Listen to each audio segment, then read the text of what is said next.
as you know, guys playing corner for him, some bigger guys, theoretically at least, should match up better against your big wide receivers. How does that change your role on Sunday, what you're doing on Sunday? Does that make things any more difficult for you, given their size back there at corner now? Well, they're good players, and they're playing well. And so when you're playing against good cover corners, it's about running good routes. It's about giving the receivers the best chance to be successful. With play calling, it's trying to have a mix, of some run game and some pass game. Where you try to be somewhat balanced. But it's it's always a challenge when you're going against good cover corners, and the Chiefs definitely have those. The last time you played the Chiefs, that game at the end of the regular season last year, they had a couple 5'9" guys playing corner. Nothing against those guys, but is that what kind of when you see that against your big receivers, what goes through your mind? Oh, I don't know. I've never. It's still about just the ability to cover and what coverages teams are playing. They have safety help, or certainly if they're blitzing and have extra guys coming, you can't hold the ball. All those things go into your passing game. So I don't know, how much height comes into play. Either the guy can cover or they can't cover, and these guys can cover. Peyton, how are you feeling? I feel fine. But not well enough to practice today, or just what was your day today? I took a day to to rehab and use the time to get better, and expect to be out there tomorrow. Late in that San Diego game, when you did get the hit on you that kind of aggravated that ankle injury, it looked like the officials were kind of talking about something, and you jumped off the ground really quickly. Just take us through what was going through your head at that point, and kind of why you reacted the way you did.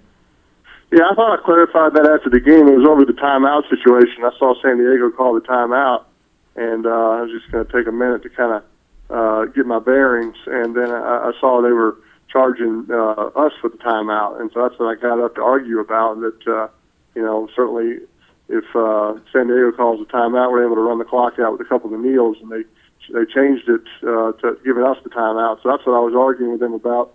Not totally sure I got a great explanation, but I saw San Diego call a timeout. I thought I was allowed to, maybe take a knee and get my senses, but evidently they charged us the timeout. So that's what I was arguing with the referee about. I'm sure you've already seen plenty of film on the Chiefs secondary, but tell us what you think of the rookie Marcus Cooper, number 31. Yeah, he's playing well. Obviously, when you're drafted by another team and you get released from training camp, it's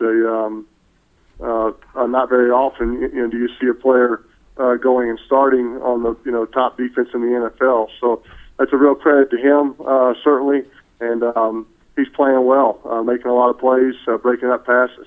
Peyton, we were talking about those big wide receivers you got, and Demarius obviously is coming off a pretty huge game. Can you maybe just talk about his development and how he's been able to kind of explode here in the last couple of weeks and really make some big plays for you guys? Well, certainly Demarius is it's a huge part of our offense, and like you said, he had a really good game against San Diego, and we're always trying to find ways to get him the ball.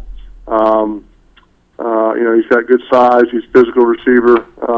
Certainly has great speed, and he's trying to get better every single week. And the better he plays, the better our team has a chance to be successful on offense. Peyton, the Kansas City pass rush obviously is a big part of that defense that you're talking about. And San Diego, hit you a bunch of times, sacked you twice. Tom Brown-Lee's gotten you a few times, forced a few fumbles over the years. Is it going to come down to you getting rid of that ball before they get to you? Well, I think this game comes down to a lot of things. It's still an execution game. So our guys up front, certainly know they have a challenge. They're going to be ready. It's a great defensive front that we're facing, and but I think everybody has to do their part. It's receivers getting open on time. It's like I said, being able to run the ball. To have a little balance there, and certainly giving all of our players the best chance to be successful against their different defenses. But there's no question they have an excellent defense. What about their pass rush though, per se, with Holly and Houston and Poe coming up the middle? What do you have to do? I mean, just where does that rate with pass rushes that you've had to deal with? Hey, like I said, they have a good pass rush. They're leading the league in sacks, so that all speaks for itself. So that's something that's a priority every game. Like I said, trying to be balanced, trying to have some run game in there, and trying to give all our players the best chance to be successful. It's no different this week than any other week, but you're kind of saying all the things about their defensive line that are all accurate. It's an excellent pass rush, and like you said, they're leading the league in sacks right now. Hey, what do you see when you turn on the film and now you see Brandon Flowers in the slot as a nickel cornerback, something he really hadn't done before this year? What do I see when I see that, or what's besides seeing him in the slot? Yes. What's the actual question? Yeah, like what do you think of his performance in the slot so far? What do you see on film when you see him there? Yeah, Flowers is a good cover corner, and so when you're a good cover corner, you can play outside and play inside. So it's a credit to him and his versatility. He's got great speed, and so there's no question that says a lot about the confidence they have in him, and says a lot about his versatility, being able to play both. Peyton, Noshawn Moreno is just having a tremendous year for you guys this year. Does he seem like a different player to you this year?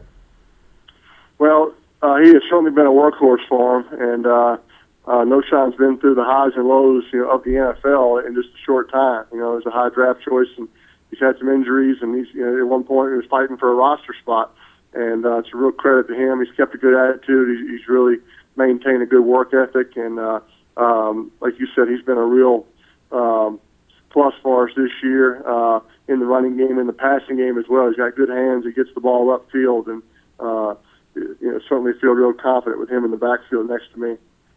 Hey, when you came into the league, how do you think you changed the way the positions played in the last 15 years with your freedom of being able to call plays at the line and kind of taking that away from the play that's sent in? Just how that has influenced no huddle play, and just talk about your impact on and how did that all come about? Why did they let you have that kind of freedom?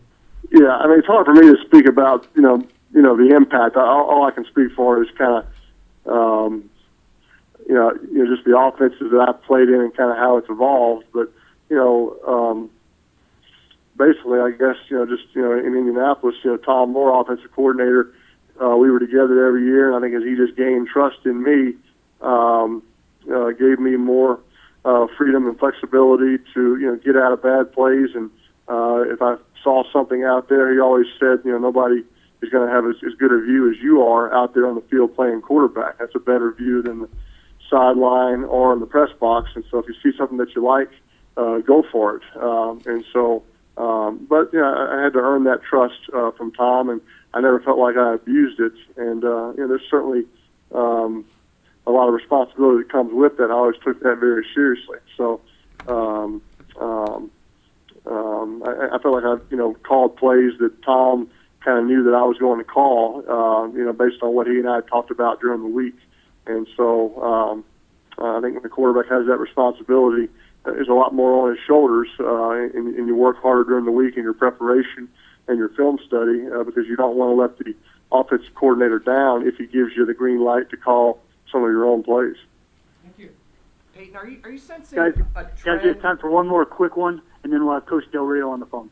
Are you sensing a trend on defense with pass rushes disrupting more through the A gap, coming straight up the middle instead of around the corners? What's the question? I'm sorry, I missed the first part of it. Are you sensing a trend with defenses trying to disrupt through the A gap instead of around the corners?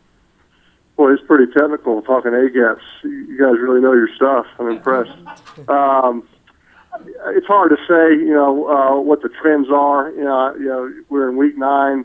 You're seeing different opponents, different defenses every week. I'm still learning Kansas City. Right now they're coming off a bye week. They're still going to have some things that we haven't seen before, I'm sure. So it's really hard to speak on what trends are. Whether what gap it is or whatnot, or different types of coverages. So I think every week, every defense, and every game kind of take on their own identity. So I'm probably the wrong guy to ask, on what the trends are right now. So Peyton, you're 100%. You're ready. You'll be ready to go Sunday. Yes. Okay. We'll see you there. Okay.